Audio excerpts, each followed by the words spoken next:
Doctor रति सक्सेना 1972 से संस्कृत साहित्य और वैदिक अध्ययन के क्षेत्र में कार्यरत हैं।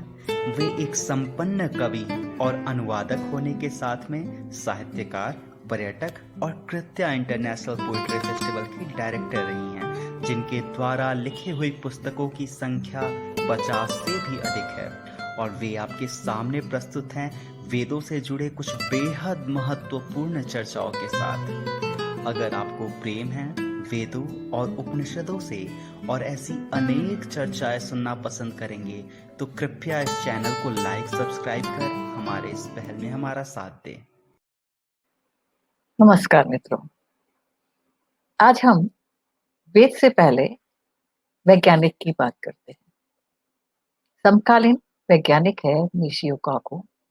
उनकी एक नई पुस्तक आई है द गॉड इक्वेशन और मैं उनके साक्षात्कार को सुन रही थी। काकू इस बात पर जोर दे रहे थे कि विज्ञान के नाम पर आजकल जो पढ़ाया जाता है या जो हम बात करते हैं वो हम सिर्फ नक्षत्रों की गति या स्थिति के बारे में ही करते हैं या उसके बारे में हम चिंतन करते हैं। ये कुछ ऐसा है कि जैसे चेस के खेल में हम इस बात को समझने की कोशिश ज्यादा करते हैं कि इस गोटी को कैसे चला जाए, उसका मूव कैसे हो।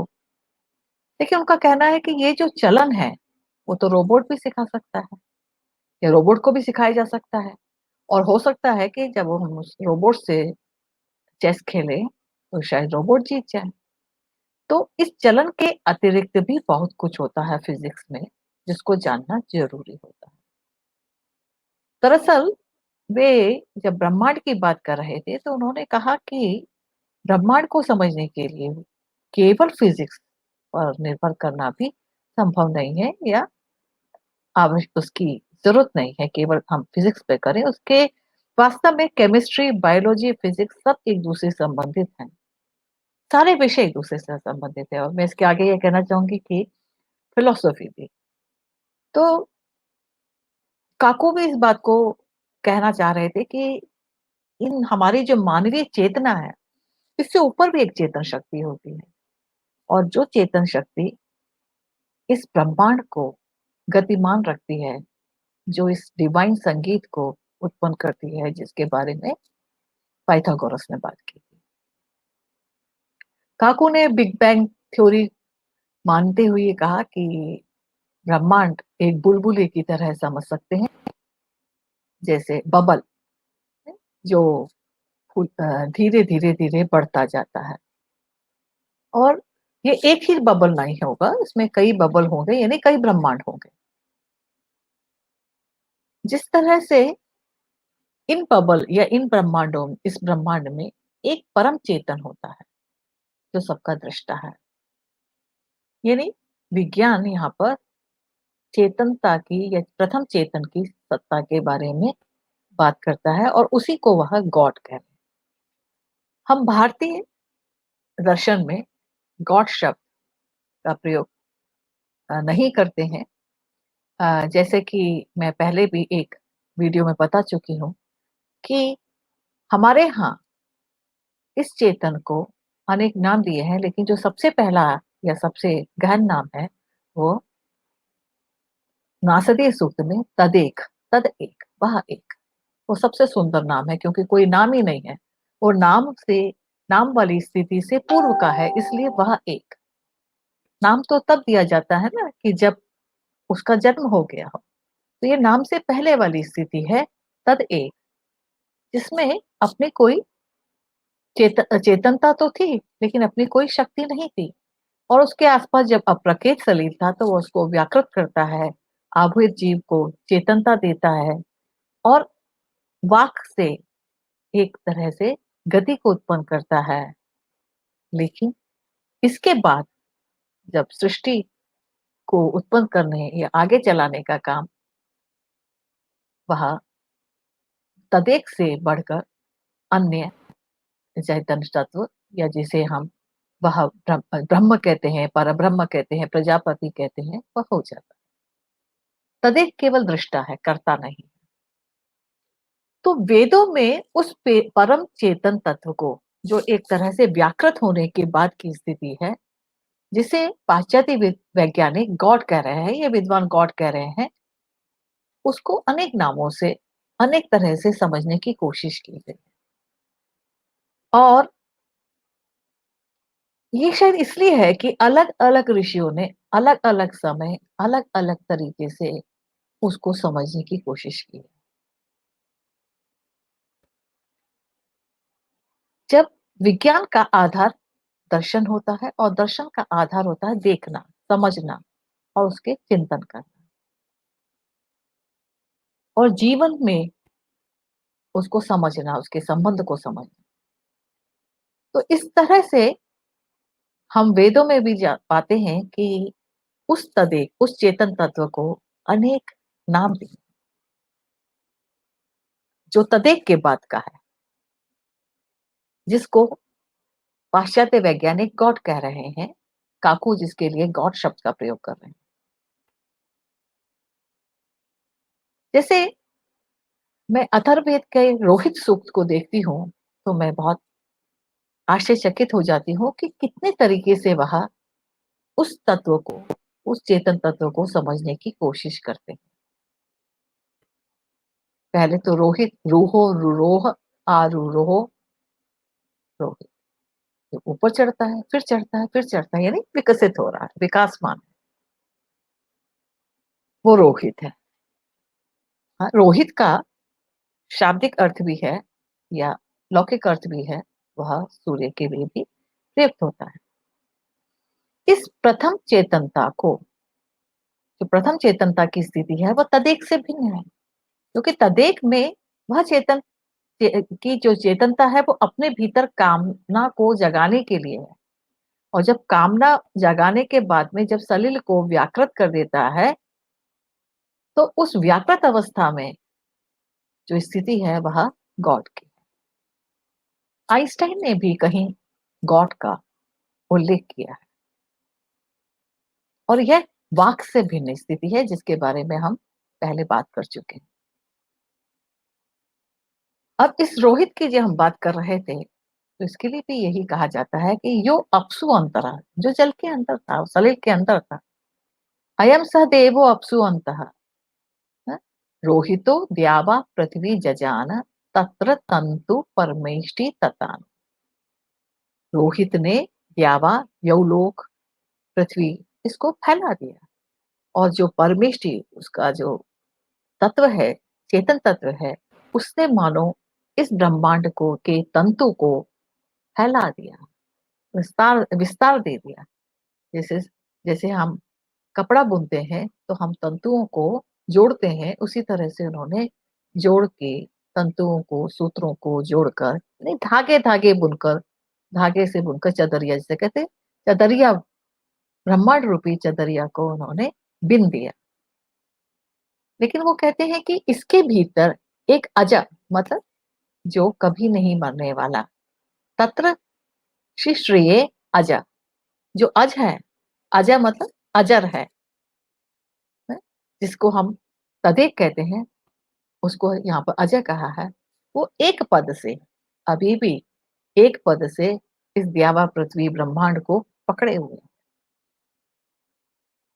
जो हिरण्य गर्भ भी कहा गया है, तो हिरण्य गर्भ जिसके भीतर हिरण्य है, यानी तदेक की वह स्थिति जहां पर वह काम को जगा रहा है, तो पिंडात्मक स्थिति है, जब अपनी ऊर्जा को जगा रहा है, जिससे सलिल को व्याकृत कर सके और इस सृष्टि का निर्माण हो। इसके बारे में अनेक रूपों से, अनेक तरह से उसको समझने की, बात करने की कोशिश की। दार्शनिक उसे ही कहते हैं जो दर्शन करते हैं, और दर्शन सिर्फ आंखों से ही नहीं, मन से भी होता है, यानी आंखों से देखकर मन से समझना। तो प्रजापति के लिए कहता है कि जो गर्भ में प्रजापति है वही अनेक रूपों में जन्म लेता है।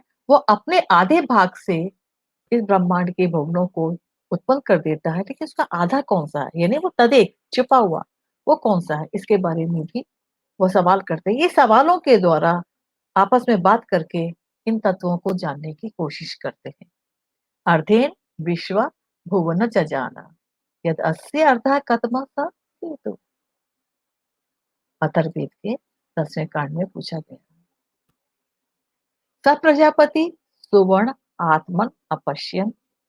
उस प्रजापति ने अपने अंदर जब सुवर्ण को देखा, काम रूपी तेजस रूपी सुवर्ण को देखा, तो उसने इसको प्रस्तुत किया, इस सृष्टि को बढ़ाया। अथर्ववेद में ब्रह्म की जो जिज्ञासा है वह अनेक रूपों में है, और लेकिन वो जगह जगह बिखरे हुए हैं। हम उसके 10वें कांड में ज्येष्ठ ब्रह्म, प्राण, रोहित आदि के नाम से, या उस परम चेतन तत्व के विभिन्न रूपों को समझने की, या ऋषियों ने उसकी समझने की कोशिश की है। अब चेतन तत्व के बारे में भी बहुत सुंदर बात की गई है। उस परम चेतन को पूर्ण कहा जाता है। जो तदेक है वह पूर्ण है।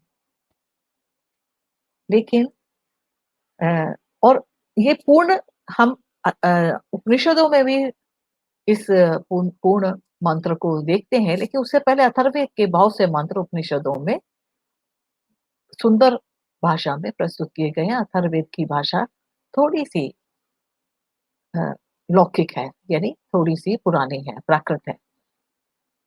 तो अथर्ववेद के 10वें कांड में कुछ ऋषि कहते हैं कि पूर्ण से पूर्ण उदंचित होता है। उदंचित मतलब सिंचित होता है, उसमें जल डाला जाता है। पूर्ण को पूर्ण से पूर्ण को सींचा जाता है। लेकिन हम ये जानना चाहते हैं कि वह कहाँ सींचा जाता है। यहाँ पर जल जरूर आया है, क्योंकि जल की अवस्था थी, अप्रकेश सलिल की अवस्था थी। तो पूर्णात् पूर्णम उदचति, पूर्णम पूर्णेन सिच्यते, वो तो तद्य विद्यामा यतस्ततः परिशिच्यते। और सबसे खूबसूरत बात यह है, वैसे तो प्राण सूक्त में बहुत सुंदर मंत्र है, लेकिन उन मंत्रों में जो अ, काव्य सौंदर्य है वह भी बहुत खूबसूरत है। इस चेतन को एक हंस के रूप में कहा गया है। हंस शब्द का प्रयोग कबीर ने भी किया है, आत्मा के रूप में हंसा। लेकिन यहाँ पर हंस की कल्पना भी है अथर्ववेद में, कि वो जो हंस है, चेतन रूपी हंस, सलिल में जल पे एक पैर से खड़ा हुआ, जैसे बगुले खड़े होते हैं तो एक पैर से, वैसे। लेकिन जो पैर, वह दूसरे पैर को नहीं उठा सकता। भाई एक पैर से खड़ा है तो खड़ा रहेगा, दूसरा नहीं उठा सकता। और एक पैर से ही वो ब्रह्मांड को ऊर्जा देता है, ये शक्ति देता है, चेतनता देता है। यदि वह उस एक पांव को भी उठा लेगा तो क्या होगा? ना दिन होगा ना रात होगा, यानी प्रलय हो जाएगी। ये मंत्र जितना साधारण है उतना ही गहन है, और उसका जो प्रभाव है हम बहुत बात तक देखते आ रहे हैं। एकम पादम नो उत्कदिति खिदति सलिलात हंस उच्चरण। हंस शब्द का प्रयोग हम आज तक करते आ रहे हैं। इसी तरह से जो आधा गुप्त है चेतन तत्व, वो तो आधे से तो पूरे विश्व को सृष्टि दे रहा है, और आधा कहाँ है कौन जानता है।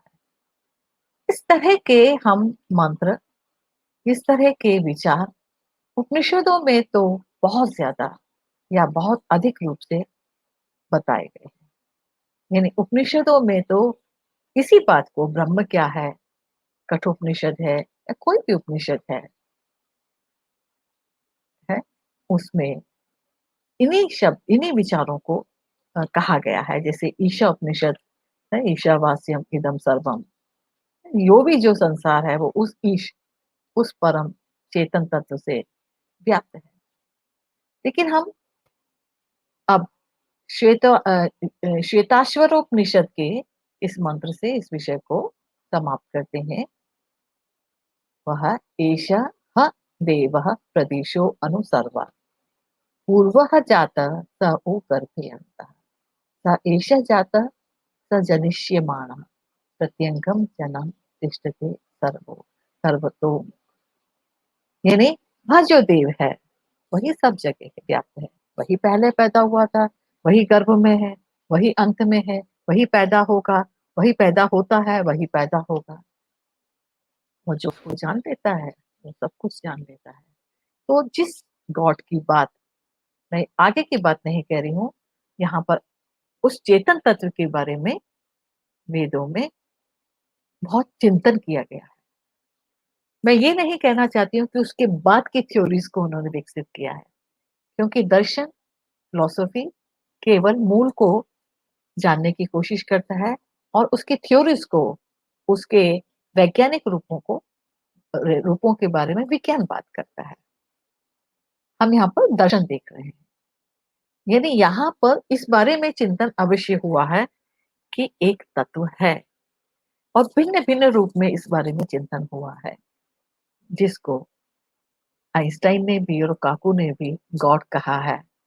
उसकी चेतन तत्व से ब्रह्मांड के बनने की बात का के बारे में चिंतन बहुत हुआ है, लेकिन ब्रह्मांड कैसे बना उसके बारे में कोई थ्योरिटिकल एक्सप्लेनेशन नहीं है।